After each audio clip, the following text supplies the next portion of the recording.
Long-wearing foundations are a godsend for those who have busy schedules and want to look flawless all day long. These foundations are designed to withstand heat, sweat, tears, and even rain, making them perfect for women on the go. From full coverage to lightweight formulas, there's a long-wear foundation out there for everyone. So on this video, I'll be sharing the best long-wearing foundations I have tried. These are not in particular order, but I would for sure mention my favorite one. I will also share the best setting sprays that can make your makeup last for hours. Let's start with the lightest coverage, good for everyday foundation. This is the Rare Beauty Positive Light Tinted Moisturizer with SPF 20. This is how it looks like on initial application. I love how natural looking it is. It doesn't leave you with traces of pigments. It's almost invisible looking on the face, but it definitely hid the redness on my face and overall evened out my skin tone. This is how it looks like on this 6th hour. I only use a light powder when I use this, but this really controlled my oil because I'm usually much oilier than this, especially at the end of the day. I would say that the coverage is lighter than the initial application, but my skin tone still looks even with no redness peeking through, and my blush was also intact on the 6th hour. So for me, this is my best long-wearing tinted moisturizer. The second foundation is the Makeup Forever HD Skin Undetectable Foundation. This is how it looks like on initial application. The biggest strength of this foundation is that when it sets, it wouldn't move. You can easily put creams and powders on top of this foundation without having a problem of it moving. This also really blurred out my pores so well and really reflects well on videos and photos. This foundation is also waterproof. This is how it looks like on the 4th hour. The coverage is still on and it's still on the medium side, except for my T-zone. So for this, you have to use a mattifying primer. But on my non-oily parts, it's still very intact. This foundation also doesn't like blotting sheets for touch-up, so you have to use a powder instead. This is how it looks like on the 8th hour. The foundation thinned out just a tad bit, but it still have that good coverage. After knowing how this foundation behaves, I learned that the best way to make this long-lasting for oily skin is to first use a mattifying primer, and I would advise using the Makeup Forever one.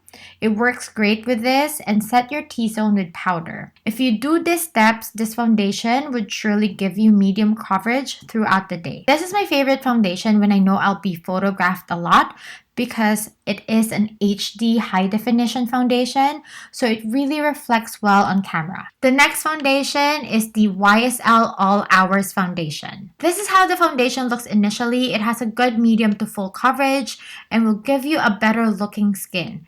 It also feels super light on the face. On the 4th hour, this is how it looks like. It looks really good in videos and photos, and the coverage is really great. This is how it looks like on the 8th hour. Although I look a little oily, all I had to do was use a blotting sheet and it looks great again. It is quite expensive at 75 Canadian dollars, but it feels very light on the face and has great staying power, and best of all, it's transfer proof.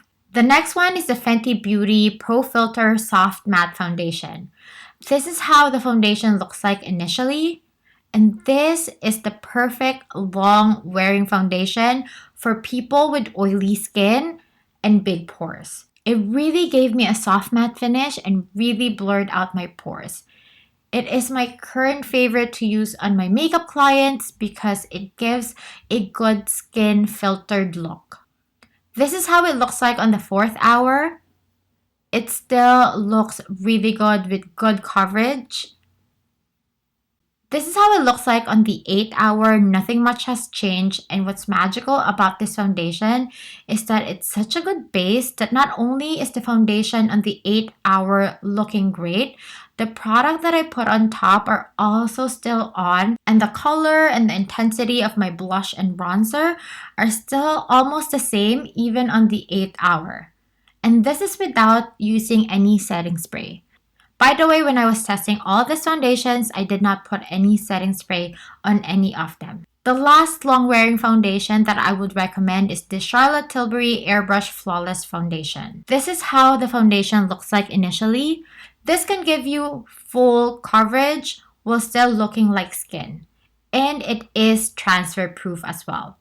You just need a good skin prep. Make sure you exfoliate and use a light moisturizer because it can cling to the dry, flaky spots on your skin. This is how it looks like on the 4th hour. I got very minimal oil peeking through, but the coverage was still full. This is how it looks like on the 8th hour.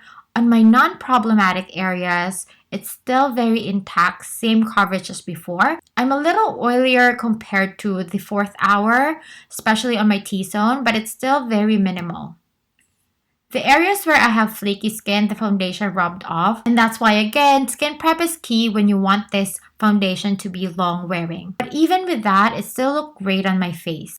Now, all these foundations, again, were tested without any setting spray, but if you want this to be more long wearing, especially on the nose area where your foundation always gets rubbed off, here are the setting mists that I would recommend. First is the SKINDINAVIA Bridal Makeup Finish.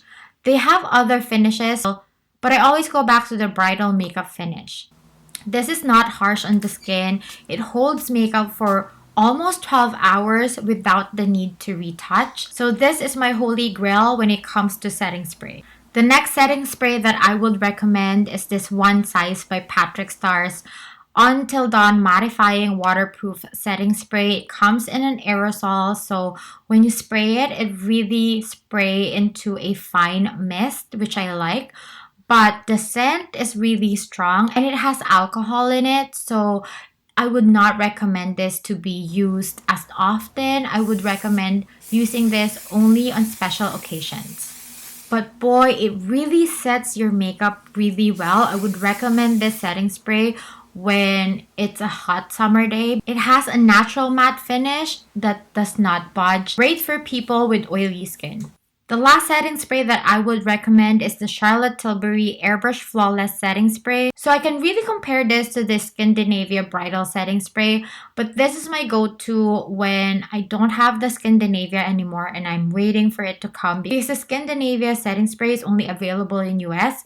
So when I'm in a time crunch and I still don't have my package, I use this Airbrush Flawless Setting Spray instead. I find that the best way to use this is misting this on your beauty blender and then tapping that beauty blender into your foundation right after application and then putting your powder on and then misting the setting spray again. So those are my top 5 long wearing foundation recommendations and my top 3 setting spray recommendations. I hope you find this video helpful, and if you did and you want me to make more videos like this, please make sure you like this video, make sure to subscribe and hit that notification bell so you'll always be updated once a new video is up. Thank you so much else again for watching. I'll see you on my next one. Bye!